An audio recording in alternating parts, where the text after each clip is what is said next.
Here and Now, the program featuring the news and interests of the African American community. Here's your host, Sandra Bookman. Welcome to this special edition of Here and Now, Legends and Future Leaders of Queens. We're on the campus of Queens College, City University of New York. And over the next hour, we're going to take a closer look at the most ethnically diverse urban area in the world, honing in on the contributions of African Americans. New York City's largest borough, home to nearly 2.3 million people, is known for its historical landmarks, major airports, sports and entertainment venues, and famous Atlantic coast beaches. It's also here that African Americans have a rich, long-standing history, a borough that was once home to abolitionists and stops on the Underground Railroad. In the mid-20th century, during the Great Migration, many Black Americans moved from the segregated South to Queens for better jobs and more opportunity. During the 1940s and 50s, they bought homes in St. Albans, a neighborhood that symbolized Black achievement. And in the late 20th century, notable R&B and hip-hop artists born and bred in Queens influenced arts and culture. Today, we're exploring the legends and future leaders of Queens. That's all ahead on Here and Now.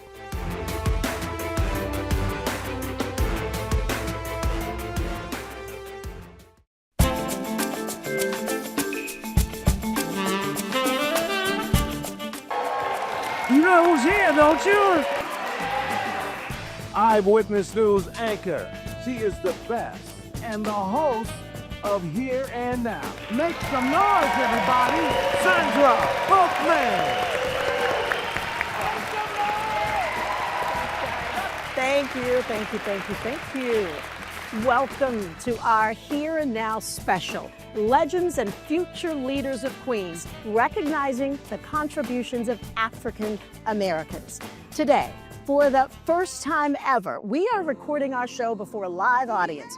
We are here at Queens College, City University of New York, an institution that has deep connections to the struggle for civil rights and social justice. In fact, in 1965, Dr. Martin Luther King Jr. spoke here at Queens College after student Andrew Goodman, along with fellow civil rights workers James Chaney and Michael Schwerner, were murdered in Mississippi during the Freedom Summer voter registration drive.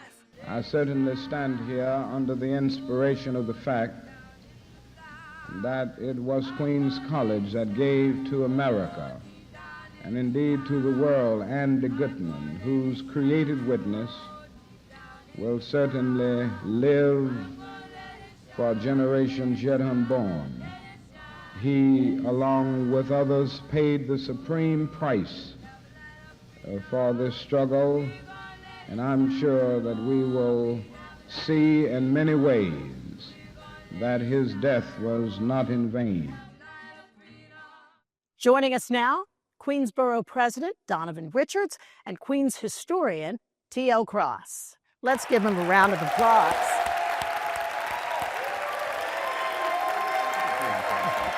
Thank you, gentlemen, for being with us this afternoon. I know you two know each other, right? Just a little bit. All right, so I am going to give the borough president the first question. You have to be proud of this legacy, but it also has to feel like a responsibility because you got to build on it. So when you took the office, did you have that in your head? Queens is already great. What can I do to help make it greater? Listen, this is the most diverse county in the United States of America. And as a proud son of a Jamaican immigrant, who became a United States citizen in 2020, the first election my father can vote in was mine for borough president, by the way. Perfect. So there was obviously coming through COVID was a great responsibility.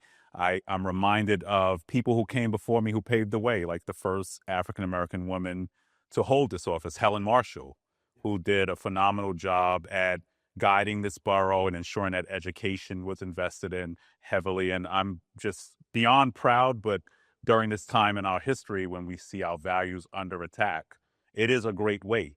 But I am proud of what we've done, especially in Jamaica. The other day, we just approved almost 14,000 units of housing. I've invested over $425 million back into the borough. And I'm always proud to go back to places like Jamaica High School, where I went, and apologize for my behavior, by the way, but then write a $7 million check. Exactly. All right. Well, The same for my alma mater, PS 136. We'll be making a $41 million announcement for public schools in Queens on Monday. So it's always great to go back home and be able to give back to the very community that invested in me. yeah, see, I wanted to get you here and let you do a little politicking at the same time. It's always good. I want to bring you into the conversation, TL, and we'd love the fact that you know so much about this borough that you love. One of the questions I had for you is, what was it about Queens that attracted so many African Americans, many of them famous African American artists, musicians, in addition to growing its own? What was it about Queens that was attractive? Well, I think for the everyday person, you know, Queens represented being able to own a house. You know, some people were coming from the South, the rural South, when we talk about, you know, the Great Migration, and they were longing for a lawn, you know, a backyard and stuff like that. And Queens had, you know, more land, and there was overcrowding in some of the other places. And I have to ask you, Mr. Donovan, do you feel there's some neighborhoods in Queens I think Black Americans really feel some ownership of? Adsley Park's one of St. Albans. Yep. But there are concerns that those neighborhoods are changing, that you may lose that legacy, that heritage. Are there efforts in place to make sure that doesn't happen? So one, you know, remember, you look at the Black population, which we've lost in New York City. We've lost over 200,000 Black New Yorkers. I'm very proud that Southeast Queens still has held strong, even through these struggles. But I am really worried about the state of the future, especially for our young people, as home ownership becomes more out of reach for them. You think about how much it costs to probably purchase a home in Adelaide Park right now. It took about $700,000 to $1 million plus. So there are big efforts to ensure that, and I just talked about the rezoning we did in Jamaica, to make sure that there's an affordable home ownership component to that. But this is why I'm laser focused on also building affordable housing. You know, you have to be able to save up to own. And right now, the rent is just too damn high. So you think about the corridors along Merrick Boulevard and St. Albans, you think about Gaia Brewer, and we really are going to be building for the people who've invested in this community for a long time. They felt, you know, more and more of the economy has been out of reach for them. And these are the efforts that we're really focused on. But it's not just about the housing. You know, we're now building a new bus terminal on 165th Street. You know, we are now looking at Parsons and Archer for investments in our parks. You have to remember, this part of the city pays more in taxes than anywhere else in New York City, but we didn't see that and feel the blessing and love from the city. This morning, I was out at the St. Albans LIRR station, for instance, just opening up a simple thing like an elevator for our elders and families and kids in strollers, so that they can get on the LIRR in a respectable manner in St. Albans. So it's right now, we're laser focused on housing, and I believe that Jamaica has always been a great place. And remember, more people come through the Jamaica Avenue hub than anywhere in the country. Wow. Fun fact, more people travel through Jamaica Avenue and Supton Boulevard than anywhere in this country. So it's how do we maximize those opportunities for the residents here? And what we think of Queens, who we see as Queens, Queens' legacy, how has that changed over the last few decades? Well, you know, like all things, you know, they say the one constant thing is change. And what we saw is your parents come, and so many different brothers and sisters come from various countries, you know, to contribute to the Black community here and what's been going on. And I think over a period of time, just bringing the cultures together has made it even more rich, in my opinion. You know, for certain things that kind of start fading away in history, I try to be here to, you know, help kind of keep that in the forefront. But I want to say that Queens is probably, our Black community is one of the most interesting Black communities, because, as you know, you can literally have a suburban and a hood experience on the same block. Okay. In the block, it's like, man, this is small town America. Farmers Boulevard. And then as soon as you get on the boulevard, problems. Borough President Donovan Richards, T.L. Cross, thank you both for joining us today. And getting us started as we talk about just how great Queens is. Thanks for having me, Sandra. Coming up, keeping the peace in South Jamaica, Queens, how Life Camp is changing the lives of young future leaders. Stay with us.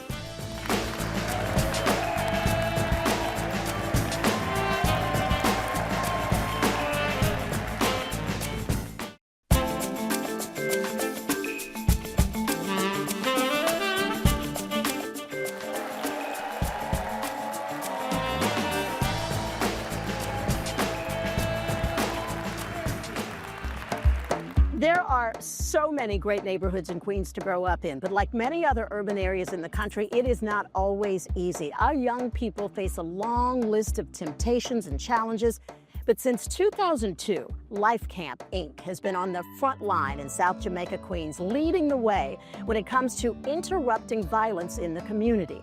Embedded in the neighborhood, Life Camp focuses on young people who are most susceptible. Their approach is to treat violence as a disease and to make peace a lifestyle choice. Here now recently spent some time with Life Camp's Peace Ambassadors.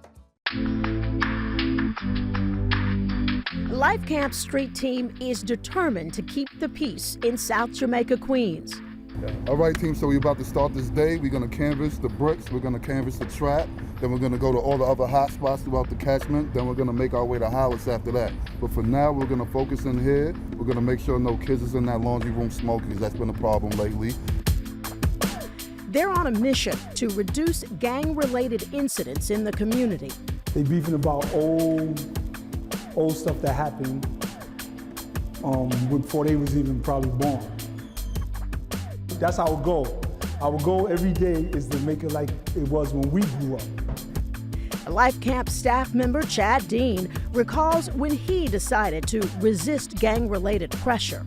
At that time, it was that time where people started joining gangs and stuff. Like, it was just that pivotal point where either you're gonna be doing something wrong or you're gonna be doing something right with your life, like something that means something. Yeah, seeing people getting indicted for stuff that probably they had nothing to do with and stuff like that. I'm self-consciously trying to be a better person. Staffer John Robertson makes a point to share his story. I did 15 years because I had a record and I was associated with somebody that did it.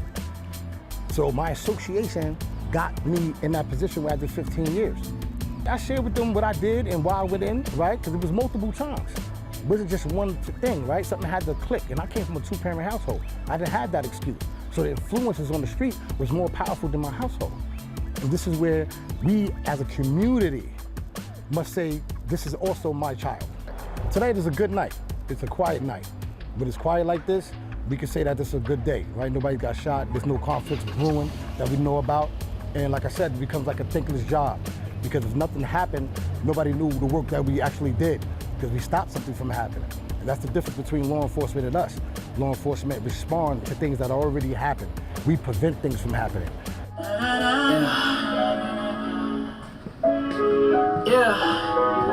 My name is Sean Campbell, AKA Amar Knowledge, and I've been born and raised here in Queens my whole life.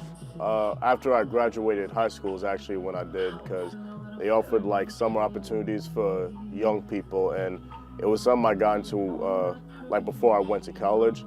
In terms of music, however, with Robbie, Nova, and Pain on Beats, I didn't start getting into that until about a little bit over a year ago. Pain every day when I wake from my bed.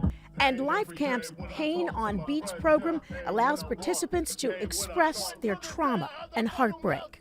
So then I'll just keep trying, but failing to be better. This ain't no show, damn it, it's my suicide letter. I feel like Life Camp, and especially working with Pain on Beats, has definitely helped me in terms of expressing my feelings in a way that I feel like I couldn't do before. Pills in my corner, but I never want to take them. This life really got my feelings. I used to hang around the wrong crowd. I used to be like in the neighborhoods, hanging around the people that would smoke, drink, and do all the other stuff. And I used to be at 123 Park, actually down the block from me, and we used to be in the park, and we used to have fights, and I used to think that stuff was cool, and then we were working for the cops, and it was so fun. But then Life Camp stepped in, and actually I had something to do during the summer than to be out with the wrong crowd. 19-year-old Ibn Amin Muhammad attributes his newfound success to Life Camp. They would help me with tutoring. When I was having trouble with math, they would help me. And I feel like it's a great space for teens in the community to go and have something else to do than to be out doing the things they do. I actually just joined the fire department of New York, and I like it so far. I started training, and all thanks to Life Camp, they actually helped me get into, one summer they helped me sign up, and they also had a pop-up shop for the people could come and let you know more about the information of the fire department. And it's been a desire of mine to join the fire department, so that's where I am now.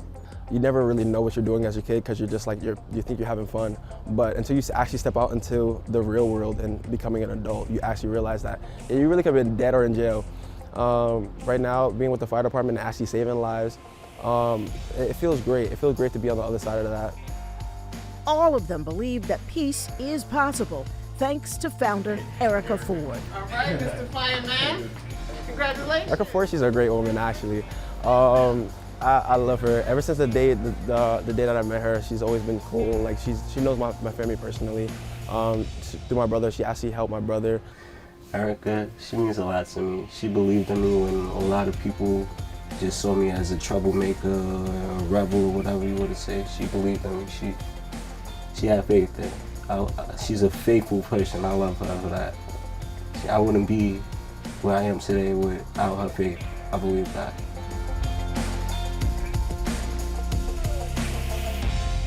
With us now,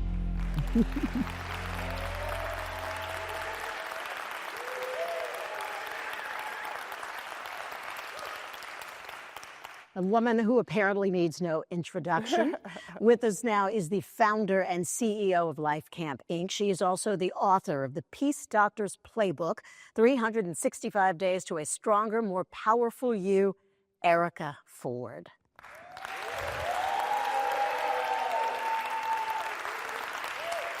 Welcome back to Here and Now. It's always nice to talk with you, watching you watch you on screen and listening to these young people whose lives you've touched and changed. How does that make you feel? It's overwhelming joy. Knowing where we started, the idea, and to see it flourish in the way that it is right now all over the United States up into the White House. And seeing people like Chad, right? Because I know where he was when he first came in, and it was going nowhere, right? How long have you been doing this work, Ray? 38 years. 38 years. Yes. Yes. Yes. And you're good at it. What was it that made you take a look at what was going on in your community 38 years ago and say, I have to do something? So it was the 80s, early 90s, and crack epidemic was extremely high. And a lot of people that I grew up with was either getting killed or going to jail for 20, 30 years. And I saw what was happening to their children. And I wanted to break the cycle. I wanted to give them a tool to heal. And we began. I went to a rally on December 12, 1987, and I never looked back. Mm-hmm. My whole life has been changing. You talk about 2002. We started with Life Camp, but it was under the name of Life Camp. Before that, it was the Code Foundation. Mm-hmm. Before that, it was the Black Consciousness Movement. And I've been doing this work in Queens for the last 38 years. And you have made an impressive difference. Talk to me a little bit about that. First of all, you have taken your program and what you believe and the way you teach and you help all over the country to the White House. Glad you tooted your own horn. But what is the difference that you've seen on the streets now? I mean, we saw these young people. It's a lot bigger than just 2 or 3. Yes. And the thing is that the people who once was the problem are now the architects of resolving the problem. I want to mention the book that you wrote, The Peace Doctor's Playbook, 365 Days to a Stronger, More Powerful You. Who is the audience? The audience are leaders, right? It's the leader of the family, it's the leader of the organization, it's the leader on the block, right? What are the tools that you use to achieve what it is that you're trying to do? You cannot just wake up on Monday and think that the week is going to happen, right? You have to be intentional about what it is you're doing, and you have to prepare everything that you want to come out of your life and your day. And then you need to write your own book, right? Mm-hmm. And so every day write some stuff down so that by the end of the year, you have a book and you can go produce it and make money and tell your story and continue your legacy. You're also working on a children's book, I believe. Yes. So Mhm. Tina, the goddess of peace and love, it'll be coming out next month. And she's going to be wearing orange, right? She's gonna be wearing orange, and it also takes up my And have an afro? my Afro Latina side of me because my family is from Panama, and it often gets, like a lot of African Latinas Latinos don't relate to our history and ours. So it picks up that part of a side of me. We want to. Hey, we said Queens is the most diverse borough. That's right. Everybody needs to be included. I want to send folks to your website, peaceIsALifestyle.com. Correct. Erica Ford, the founder and CEO of Life Camp. Thank you so much for Thank you sitting for down with having us me. again. Still to come here, how New York City's first ever HBCU early college prep high school is giving students in Queens a real head start. Stay with us.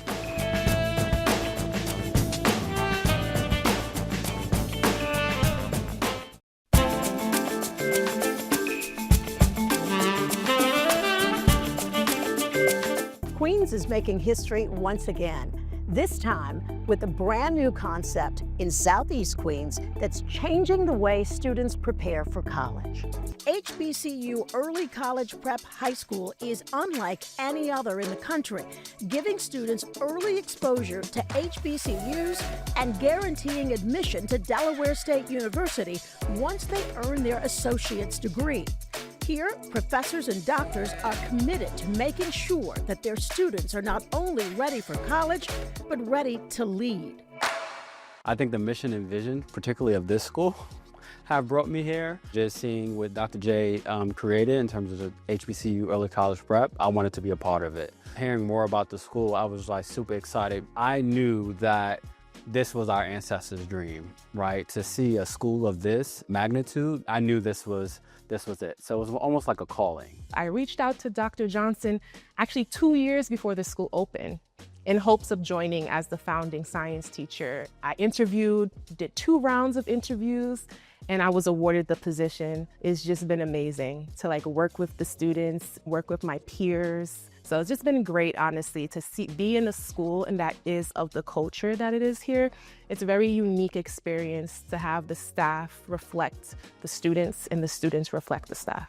What will make me proud is getting through it, knowing that the first class is going to get the most bumps and bruises along the way, because the professors and Dr. Johnson, we're all learning and doing it at the same time too. And so all of our missteps or our pivots or our redirections, they're experiencing. So if they can make this journey with us within the next 12 months, then that's success. And as their professors guide them with purpose and passion, students are stepping up to every challenge that comes their way. It's a lot of work because it is college prep, but it is a very new type of culture for me and a new space for me to really embrace myself and spread my wings. What did you expect? And has it lived up to your expectations or has it exceeded them? I was never expecting this, but I feel like this is what a college prep should definitely be about. We're learning government economics, AP seminar, and I feel like this is just where we should be. It's really fun. I've seen now things that I didn't expect to see in other high schools, more of a sense of community and then also the workload. So if you want to come here and if you want to stay here, you have to put in that work in order to be able to achieve that goal at the end of the road, which is an associate's degree. I look forward to coming to school.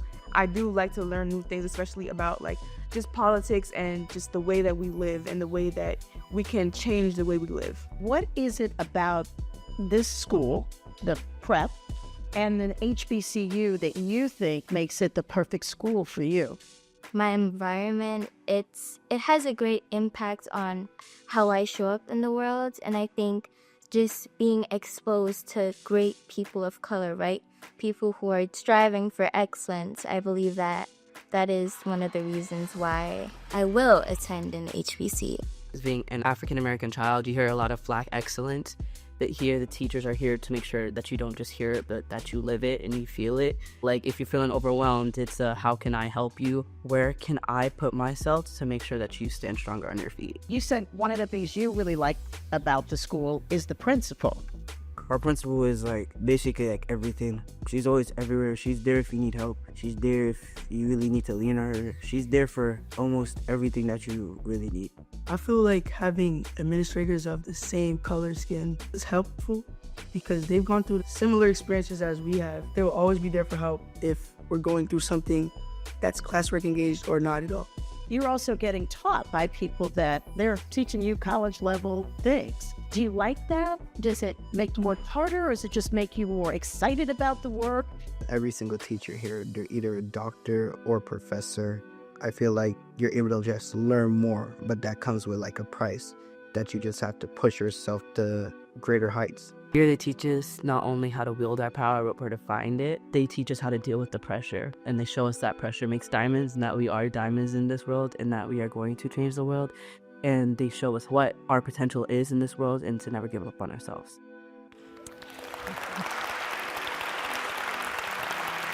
Joining us now is the visionary behind the HBCU Pre-College Prep High School, the school's principal, Dr. Asia Johnson.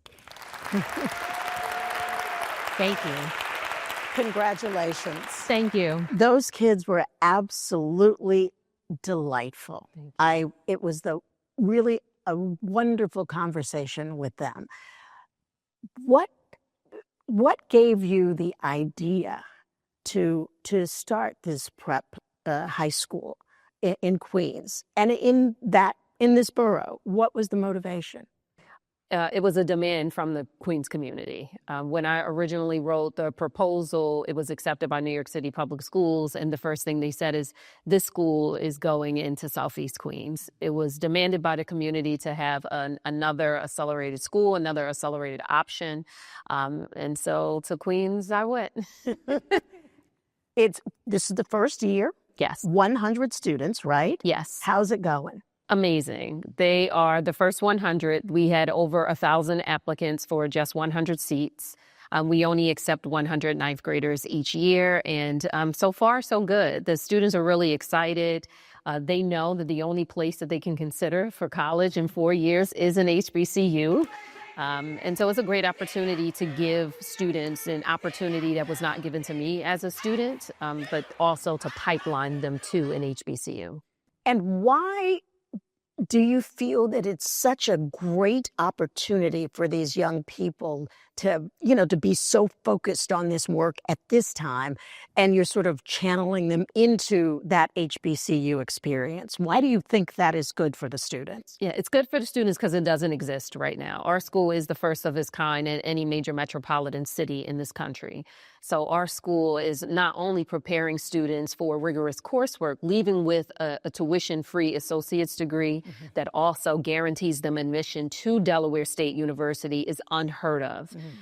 But also just giving them the opportunity to have college-level courses in ninth grade. They're 14-year-old college students. They'll graduate at 18 and will be juniors when they all walk into college full-time and save their parents $63,000 a year, according to Delaware State University.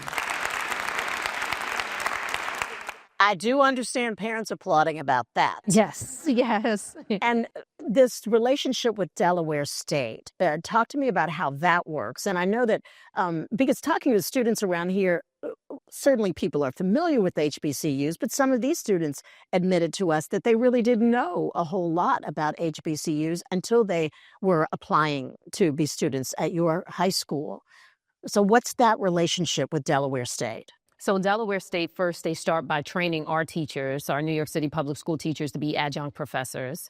Our students spent this past Saturday, we did our official homecoming. We took over 200 students and families to Delaware State's campus. We got to meet the president. We got to interact with some of the faculty. They have a charter school on their campus, so they got to meet them as well. But it was their first experience of being a 14-year-old college student on a college campus. And so our partnership with them requires a lot more intake. Delaware State spends a lot of time coming to our school. We spend a lot of time visiting them as well. Students will start taking online courses when they're in their junior year and senior year.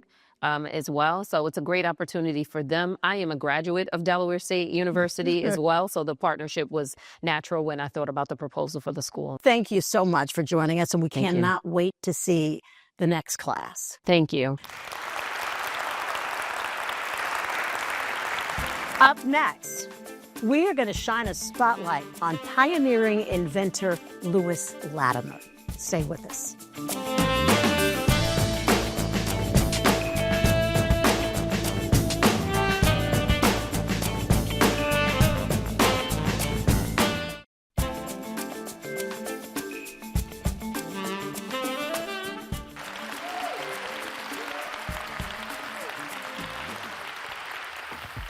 We are back on this special edition of Here and Now, coming to you from the campus of Queens College.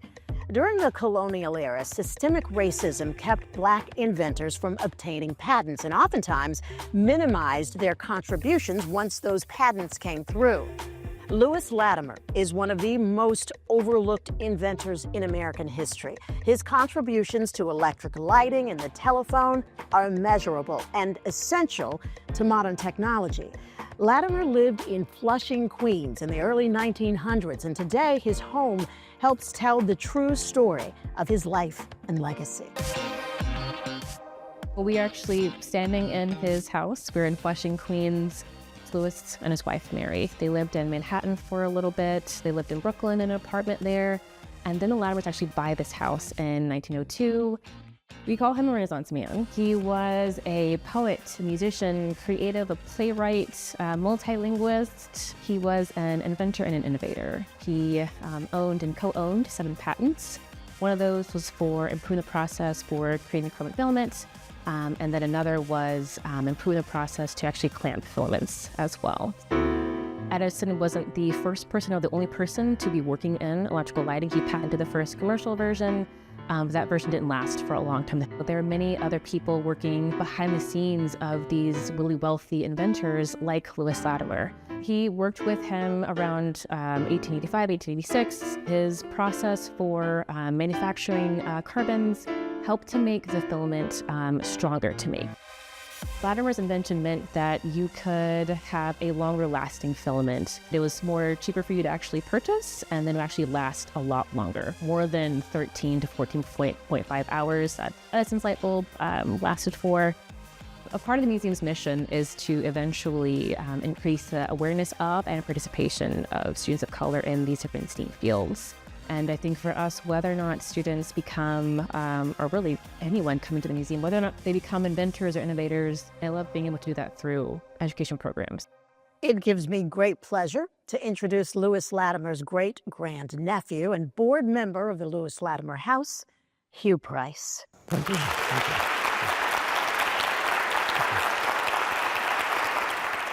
Thank you so much for joining us this afternoon. I would also be remiss in not saying that you have quite the illustrious legacy of your own. He is the former president and CEO of the National Urban League. Thank you. Were you taught about his grand uncle's contributions as a child?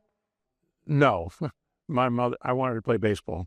It was really the involvement with the Latimer House board that got me much more familiar and excited about his utterly amazing life. Yeah, utterly amazing when you consider the times that he lived in. And the fact that he never got beyond grade school. No, he did not have a formal education, really. And which means he was really a genius. He was a genius. He was quite brilliant. Talk to us a little bit about the fact that I know that his parents, they escaped slavery to come to the North, right? Right. They were my great-great-grandparents. And Rebecca, the wife, was pregnant with my great-grandmother at the time. They escaped from Norfolk, Virginia, went up to Boston en route. George Latimer, the father, who was very light-skinned, passed as white, and his wife acted as his slave. They got to Boston. He was apprehended within a few days as an escaped slave, and It took a lot of demonstrations, a lot of pressure by the organized African American community. Was Frederick Douglass? Frederick Douglass was involved. William Lloyd Garrison was involved, and he was finally released. But yeah, it's a famous case. It's one of the earliest cases of the fugitive slave laws. Lewis was born in 1848 in Boston. His father left the family several years later, and his mother Rebecca and the other children were left to fend for themselves. And Lewis really helped with that. Lewis helped out, raising small jobs, making money, but he never got past elementary school, which is incredible. When you think they became a trained draftsman, an inventor, a musician, a poet, an author. It was an authentic Renaissance man. You took the words right out of my mouth. He showed that Black folks, any people of color, any people of any sexual persuasion can accomplish anything if they are prepared and if they're given opportunity and can perform as well as anybody else. So he was way ahead of his time. And he was a poet. He foresaw the Black is Beautiful movement. I'd love to read a very short poem that he wrote. Would you allow me to do that? Okay. Around 1880, Lewis Latimer wrote a poem called Ebon Venus, and it was a tribute to his wife. And the poem went this way: let others boast of maidens fair, of eyes of blue and golden hair. My heart like a needle, ever true, turns to the maid of ebon hue. I love her form and matchless grace, the dark brown beauty of her face, her lips that speak of love's delight, her eyes that gleam as stars at night. O'er marble Venus let them rage, who set the fashions of the age, each to his taste. But as for me, my Venus shall be ebony.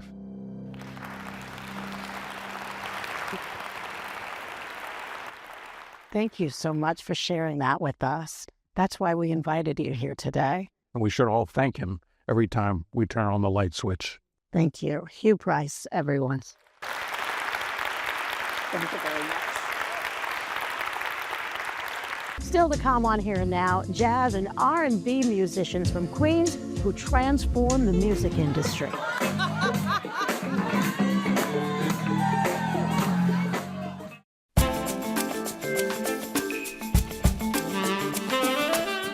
Louis Armstrong is considered one of the greatest musicians of all time, credited with spearheading the evolution of jazz from the 1920s through the 1940s. A trumpeter, a band leader, singer, civil rights activist, Armstrong earned his place in American music history, and he was a longtime resident of Corona, Queens. Today, his home, perfectly preserved, is a museum that tells the story of his personal life and his musical legacy. Why is this museum, the center, the Louis Armstrong legacy, why is it important to Queens? I think it's incredibly important to Queens because this was his adopted home. And he was one of the most important people in history. His music is on the Voyager spacecraft. His music will outlive this planet, basically. He suffered tremendous Jim Crow, and then he was part of the Great Migrations, and then he saw the Civil Rights Movement. And he saw Man on the Moon. He saw the Mets win the World Series. And with each one of those changes in history, he was there, and he participated in one shape or form or another. And when people come to Queens, they need to see that these kind of stories are embedded in the community. So when you talk about places like Jamaica, Queens, the amount of musicians that came out of there are insane. And Fats Waller, he's probably the first Black jazz musician to move in that area and open things up. And now that's the largest middle-class Black community in the world. And so Louis Armstrong is part of that story.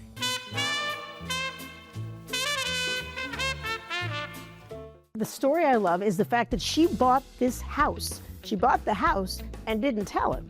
Yes, Louis Armstrong grew up impoverished. He had a full-time job at the age of 7. He was taking care of his family by the age of 12. But Lucille grew up a lot different than him. She grew up middle class and not far from here. So she had more middle class kind of values. Because he grew up the way he did, he became somewhat of a workaholic.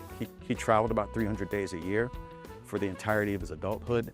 We leave tomorrow night, 11 50 from Miami, Florida for 2 weeks by plane. This will be my last night home, and I'm spending it talking to you.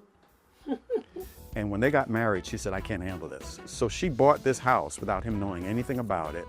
And she was making the payments, and about 8 months into this plan that she had, she let him know we have a house. And he came here thinking it might have been a joke. He wasn't sure exactly what was going on. And then she walked him through the house room by room, and he fell in love with it.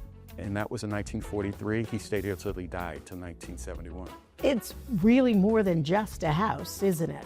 Yes, Lucille Armstrong died in 1983. She really wanted to highlight Lewis's legacy.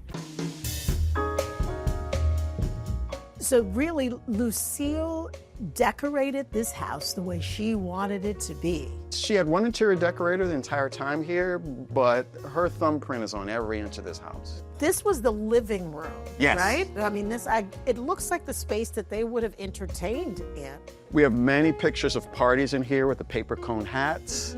This room evolved into their showcase room. So it really showcases a lot of his travels. So you'll see gondolas from Venice and different African head busts and dolls from Japan. And these are their things. Everything is theirs. Yeah. Everything's exactly the way she left it. She passed away in 1983. We opened the doors in 2003. This house was empty for 20 years. And it's spectacular. And of course, that is the lady in question. That's there. Lucille. Wonderful portrait. Yes, that portrait was done by a family friend, Samuel County, and she's looking at me. But when people walk into this room, the first thing they see is Lucille.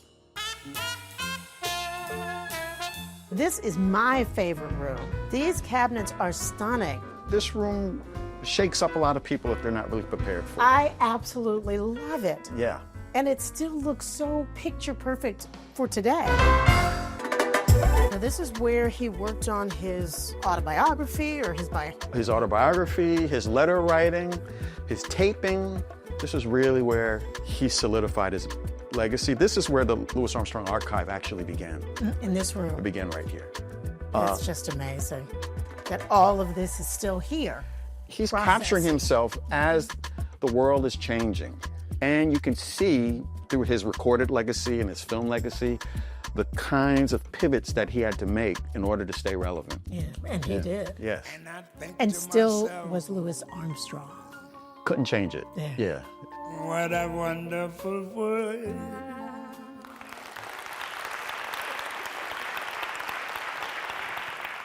Joining us now to talk about the impact of jazz and R&B musicians from Queens, Grammy Award-winning jazz drummer Lenny White, Yeah. renowned bass player Barry Johnson, and WBLS on-air personality, The Voice, Jeff Fox. Yeah. Thank you, gentlemen, for being with us this afternoon. I mean, Queens has had it going on for a long, long time. It really and truly has. A few months ago, Lenny, I had the pleasure of being at Lincoln Center when you were honored by many of your fellow musicians, including this man here. He performed, he showed out. And one of the things that struck me is how so many of them were from Queens. And they talked about growing up in the neighborhood when you guys were kids. I know you started when you were 5. Talk to me a little bit about what that was like. You got a really early start on some big, big, big jazz recordings. So you became a superstar kind of early. Well, it was really a special thing.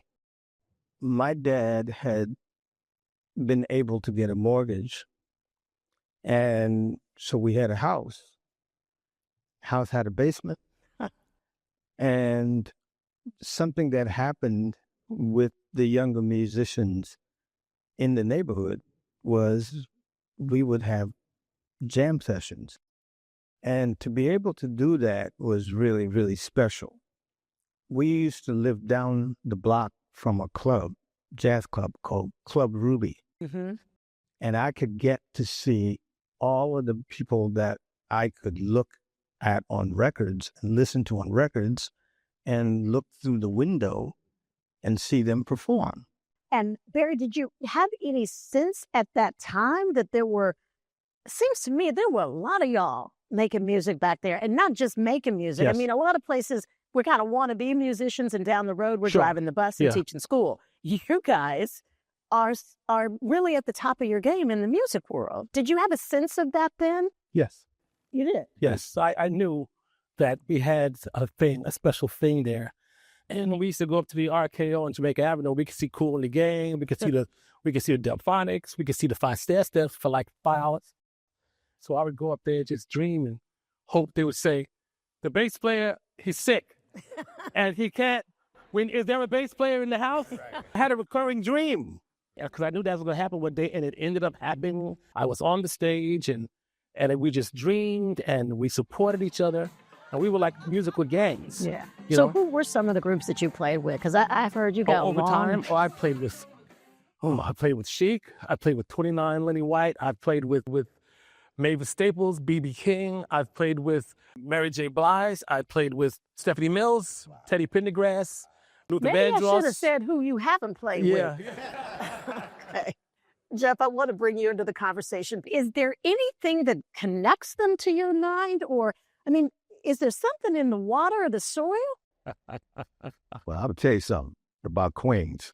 Queens, from the radio standpoint, they turned the whole music industry upside down. What they were doing in Queens, everybody wanted to go to Queens.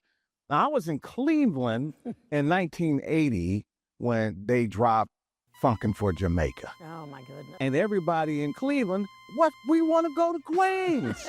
Their music, it just changed everything. The musicians, they started to play with everybody. And so all the music from a production standpoint, the foundation, Queens. Jazz, Queens. R&B, Queens. Hip-hop, Queens. It all goes back. It's amazing. Yeah. It's We paid him. amazing. That's true. Queens. And Lenny, I want to ask you, do you feel a responsibility to, kind of help the younger generation to not only love the music, but be on the road to making a success, a career, a life of it? I do feel a responsibility, but the responsibility that I feel is to tell the young musicians and to tell everybody the history of where it came from and what it was and has become. Unfortunately, I'm out of time with you, OGs. All right. Thank you guys for spending this time with us and do it again. honestly Thank getting you. a chance to Thank see you. you. Thank you. I see. But coming up, some hip-hop artists from Queens. They're going to take center stage. We'll be right back.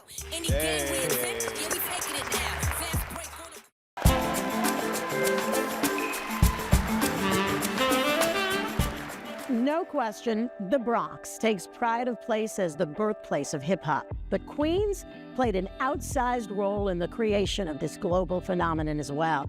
To set the record straight, we caught up recently with the creator of Video Music Box, Ralph McDaniels, affectionately known as Uncle Ralph, and hip-hop legend Daryl McDaniels, a member of one of the most influential groups in the history of hip-hop, Run DMC.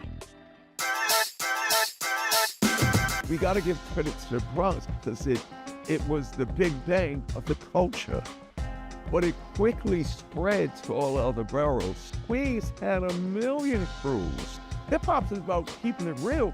So I couldn't rhyme about living in the projects. I couldn't rhyme about being in a gang. I couldn't rhyme about selling drugs. And so how did it influence my lyrics? My first rhyme on my first record was I'm DMC, in the place to be. I go to St. John's and Queens University. Queens was kind of like a Black American dream that you can manifest. It was the same energy that Bronx, Manhattan, and Harlem had, but we had houses. So if it wasn't in the park, if it wasn't at the block party, you had the house parties in the basement.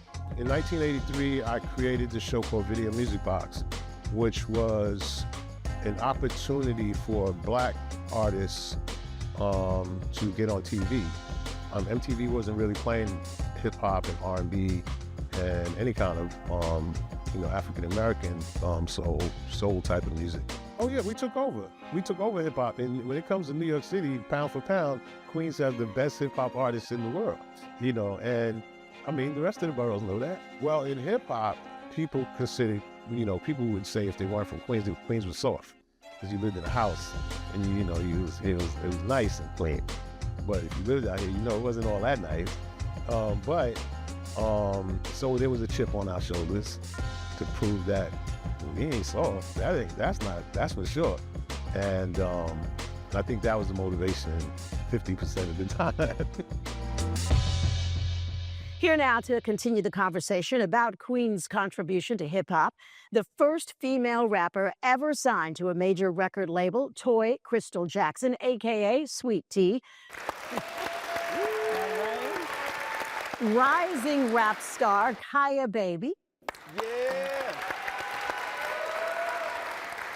And joining us again to throw a little history into the mix, historian T.L. Cross. So, T.L., I'm going to start with you because I just want to look. Salt and Pepper, 50 Cent, Tribe Called Quest, Nas, LL Cool J, and the list goes on.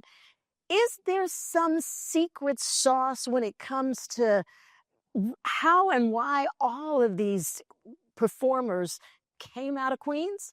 I don't know if there's a secret sauce, but what I will say is something I kind of hinted on earlier is Queens is probably the only borough where you can have an urban and suburban experience within 2 blocks of each other. You in the projects, but then Mr. Stanley across the street owns a whole business and has a lawn and a garage and stuff like that.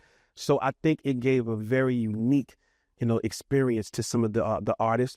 And then plus the history that came before us, the jazz, the funk, the doo-wop, the R&B, those are our OGs, and it really can kind of show when you listen to the music. Yeah, so it was kind of almost soaking up in the soil and the atmosphere. So I got to ask you, Sweet Tea, I love saying that. You were at the front of the game. Did you love it? And was there someone in the neighborhood that you saw or inspired you? Well, I'm going to say first that there are female rappers before me, which we have Lisa Lee. Yes.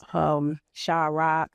And so those were some of the people that, I had to get on punishment because I snuck out to go see them do their thing, Sha Rock especially. I caught one for her. When I started rhyming, it was a girl named Double G, and she was writing rhymes. And then she said, I want to write you a rhyme. You could do this, you could rhyme. And then she wrote me a rhyme, and I looked at it and I was like, I could write like this, I could do this. And it just took on a life of its own after that. It became recreation. It became something that you had to do every day. In school, every day there was a cipher in the lunchroom. You had to have a fresh rhyme every day, and it had to be dope, So it just took on a life of its own. Yeah, so from it was back a community then. thing. Yeah, it was a community almost. thing. Always community. It was community. And it's a little bit of what the guy said that we've talked to before, the OGs, so to speak. Mm-hmm. That community involvement really influenced a lot of what they did, and I guess gave them that energy to keep doing what they were doing. Absolutely. Yeah. So Miss Kaya, baby, you're the baby here. Yeah. And you listen to all this. Was there something about the neighborhood, the legacy in Queens that made you think, I want to be part of that? Absolutely. Being that it was such a huge gap, we were talking about it backstage between when it first started and now, it was not a lot of females doing it. And I see Erica Ford up here. She watched me since a teen. And at that moment, it was a hobby for me. But like she said, it was recreational for me as well, because if you were getting into trouble, into fights, you could not get into Erica Ford's party. And I used to have to tell my friends, y'all do that over there, I'm going over here. And the music, I made music for my friends to dance to, and it was fun for me. So it did keep me out of a lot of trouble. It kept me out of the streets. And it was just as a proud thing when I'm still in Queens. People still want to take pictures with me, okay, baby, I see I'm proud of you. So it's absolutely a proud thing for me to carry that on my back. Yeah. Do you feel that, you see some young kids out there doing, trying to do the same thing? Do you feel like yeah, I'm going to do what I can to encourage that. Absolutely. I do go to speak in the schools, any opportunity that I have. And even if it's a few girls came up to me last time I signed autographs and they was like, I loved what you said about not having to show your body to make it because that's all they see. So that touched me, and I was like, wow, I'm happy that y'all were listening because they can't just be on their phones nowadays, even when you go speak to them, but they were really listening. But they heard so, it. Yeah, so if I could reach 1 out of 100, then I'm happy about that. And who were some of the folks that you listen to now or looked up to when you were saying, getting your things together? I have a lot of aunts, surprisingly. So I grew up with R&B. I have like 12 aunts, and that's just on my mom's side. And then I have 2 on my dad's. So I grew up with a lot of R&B. However, when I did start getting into hip-hop, my uncles and my dad, like, they drilled Queen's history into me. I learned who Sweet Tea was. Salt and Pepper, of course, MC Light. I've gotten an opportunity to even open for MC Light as well. Do you have a sense for where the music is going in Queens next? I mean, you're kind of the next. Here. The future's now. The future's now. But Teal, you've watched this. Yeah. Do you see Queens having the outsized role that it has had so far? Yeah. Well, one of the things that is very prominent in Queens is family, neighborhood, community. And when you look at any genre of music, the genre of music starts with the actual people living the culture. And what I'm seeing is I'm still seeing young people living the culture. Thank you all for joining us. We've so appreciated having a chance to talk with you about your careers and what Queens has meant to those careers. Thanks for having us. Thank you.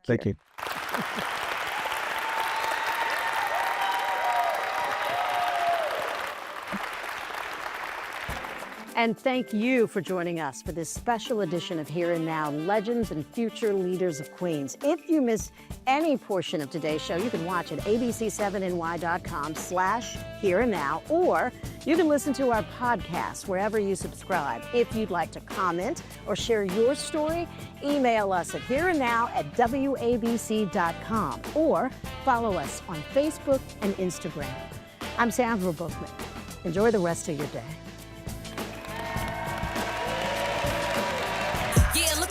Whole city is wild. This is New York. Why I ever counted us out? Any game we attend, yeah, we taking it now. Fast break on the court, all